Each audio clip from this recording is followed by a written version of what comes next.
Oi, pessoal, tudo bem? Hoje nós vamos conversar um pouco sobre desenvolvimento de novos fármacos. Então, é importante que vocês entendam que um fármaco, quando ele é colocado no mercado, ele já passou por um processo bastante grande de descoberta e um monte de testes que são realizados com ele para que ele possa ser colocado no mercado. E o fato de ele ser colocado no mercado não quer dizer que ele já é 100% seguro e ele não precisa mais ser testado, ele continua sendo testado. Então, só para vocês terem uma noção, desde que se inicia um processo de descoberta ou desenvolvimento de novo fármaco, até se colocar ele no mercado, pode levar um período de aproximadamente 10 anos. E a partir do momento que ele é colocado no mercado, ele ainda continua sendo estudado por aproximadamente mais 10 anos. Então, mais ou menos o desenvolvimento completo e a segurança que se obtém das informações de um determinado medicamento, todo esse processo leva aí pelo menos uns 20 anos. A primeira fase que a gente tem, então, é a fase ou desenvolvimento de novas moléculas, ou se utilizar moléculas que já são existentes e testar aquelas moléculas para verificar se elas, de repente, podem ser interessantes para combater uma determinada patologia. Então, só para vocês terem uma ideia, de aproximadamente 5.000 moléculas que se começam a estudar, uma delas passa para a fase seguinte. Então, essa primeira fase, que é de testes laboratoriais, é uma fase que é uma peneira bastante grande, ela faz uma seleção bastante grande. Então, de cada 5.000 moléculas, uma só vai para frente. As outras já são descartadas aqui no começo mesmo. Então, existe essa possibilidade de 5.000 trazerem uma molécula promissora que vai passar para a fase seguinte, que seria uma fase que a gente chama de pré-clínica. Essa fase pré-clínica, então, ela é realizada para se verificar se a substância é eficaz e segura, e se analisa também como que ela se comporta dentro do organismo. Então, você vai buscar segurança e eficácia e o comportamento dela também dentro do organismo. Então, nessa fase, a gente consegue ter essas informações. E o comportamento que eu digo é desde a entrada dela até a eliminação dessa molécula pelo nosso organismo. Esse estudo, então, essa pesquisa chamada de pré-clínica, ela tem duas fases. Uma primeira fase, que a gente chama de estudo pré-clínico in vitro, onde se utilizam, então, células cultivadas, então não se vai diretamente para ser humano nenhum. Se faz, então, a pesquisa em células cultivadas e, caso o resultado seja positivo, vai-se para uma fase seguinte, que seria o estudo pré-clínico em vivo, onde se utilizam animais de laboratório. E tem uma importância bastante grande, porque vai avaliar, né, dentro de um organismo vivo, não no cultivo de células, como que essa droga se comporta.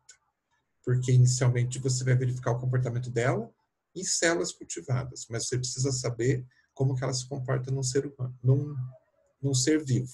Então, se pesquisa em animais para posteriormente se passar para uma fase seguinte, que é a fase que a gente chama de ensaios clínicos, onde vai se pesquisar o comportamento dessa droga em pessoas, ok? Então, inicialmente em células, depois em animais, para posteriormente, se tudo der muito certo, a gente ir para essa fase de ensaios que a gente chama de ensaios clínicos. Essa fase ela é dividida em 4 fases também. Então, dentro dos ensaios clínicos, tem 4 etapas que têm que ser seguidas. Só para que vocês entendam, os ensaios clínicos, eles são, então, realizados em seres humanos, como foi falado, né, para avaliar a segurança e eficácia desse novo medicamento. Nesse caso, já se permite determinar dose e frequência de administração, então a gente já consegue saber qual que é a concentração ideal e qual que é a frequência de utilização para que aquele medicamento fique num nível adequado dentro do organismo. E também permite já a identificação de possíveis efeitos secundários. Então, para que a gente já saiba o que vai ocorrer de bem para o organismo, mas o que pode acontecer de mal também. Então, como eu comentei, são 4 fases. A fase 1 é onde os medicamentos são testados pela primeira vez em seres humanos, que vão ser voluntários. Esses voluntários, então, são sadios. É bastante importante isso, porque inicialmente precisa saber o comportamento desta substância dentro de um indivíduo. E se a gente colocar isso diretamente para o indivíduo, dentro de um indivíduo que já está doente, pode ser que venha a debilitar mais. A gente não sabe exatamente como que vai ser o comportamento daquela substância dentro do organismo. Então, o melhor é se utilizar nessa primeira fase de indivíduos sadios, porque a gente consegue também perceber como que é o comportamento dessa substância dentro desse organismo sadio. Então, a gente verifica quais são os efeitos que são indesejados, né, mas que são suportáveis, e determina a melhor forma de administração, e verifica como o organismo reage ao fármaco. Então, o indivíduo não tem a doença, mas a gente consegue perceber com a utilização como que o organismo se comporta, ok? Quais são as coisas ruins que essa substância pode trazer para o organismo. E como o indivíduo está sadio, ele não vai sofrer tanto quanto o indivíduo doente. Essa fase tem uma duração de mais ou menos 3 anos. Aí passa-se para a fase seguinte, chamada de fase 2. O medicamento é dado, então, para um número maior de indivíduos. Os voluntários são pacientes acometidos pela doença que a gente está investigando, então já são pessoas doentes, que têm aquela determinada patologia, para que a gente possa administrar essa substância para tentar diminuir ou finalizar, acabar com aquela patologia. Objetivos: avaliar a eficácia, então se ele é realmente eficaz, se ele funciona para a doença, estabelecer uma dose ótima e um intervalo adequado entre as doses e determinar os regimes de administração do novo fármaco. Ou seja, a gente consegue, então, determinar qual que é a concentração adequada, a melhor concentração, né? De quanto em quanto tempo o indivíduo tem que tomar e por quanto tempo o indivíduo tem que tomar para que ele obtenha o resultado. E nessa fase também a gente consegue mais informações sobre segurança e, ao mesmo tempo, a toxicidade em curto prazo, porque segurança e toxicidade em longo prazo a gente só vai ter bem mais à frente quando o medicamento já está no mercado. Se tudo der certo, passa-se para uma fase seguinte. Essa segunda fase dura uns 3 anos também.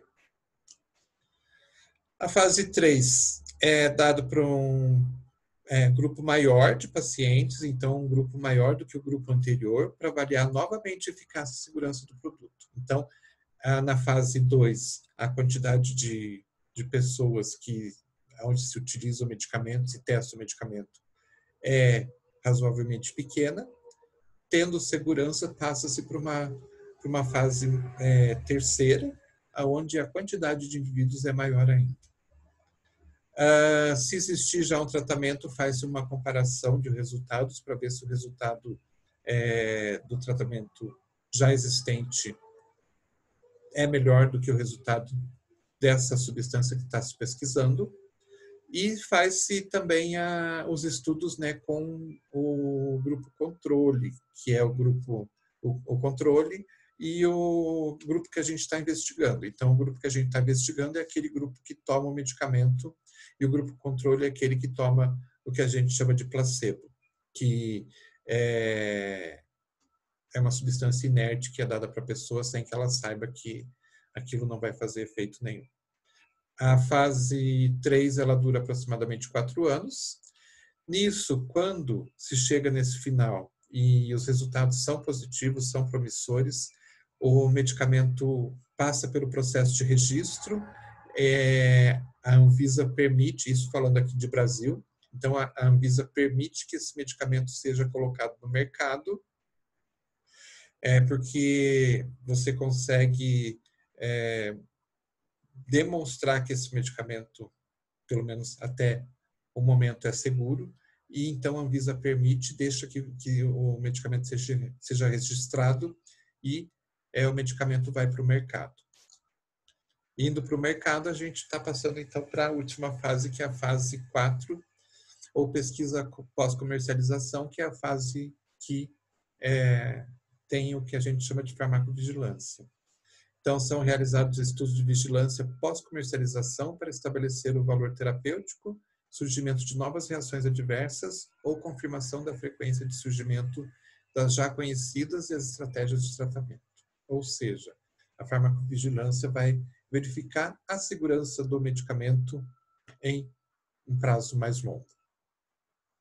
Então, nos 2 primeiros anos, que o medicamento for utilizado para a população, é possível se observar se existem eventos de hipersensibilidade. Então, no começo, nos primeiros anos, a gente consegue ver se tem indivíduos que são sensíveis e qual que é a proporção desses indivíduos na sociedade. Nos 8 anos seguintes, haverá uso rotineiro pela população de uma forma geral. Então, dessa forma, consegue-se perceber numa população maior se existe ou não reações, muitas vezes, que não eram esperadas, se aparecem reações que não eram esperadas. E a partir de 10 anos de comercialização, é possível avaliar efeitos crônicos e acumulação de dose em pacientes usuários do medicamento, ou seja, efeitos crônicos quando existe uma utilização contínua do medicamento, às vezes só aparece um problema depois de bastante tempo de uso da substância, e a acumulação de dose é verificar se, com o passar do tempo e o acúmulo dessa substância no organismo, não pode também trazer algum tipo de problema para os pacientes. Assim, a gente termina essa aula. Agradeço a vocês e sugiro que vocês agora vejam o material de vocês, que está disponível em PDF, e façam a atividade que foi determinada aqui embaixo. Até a próxima, pessoal.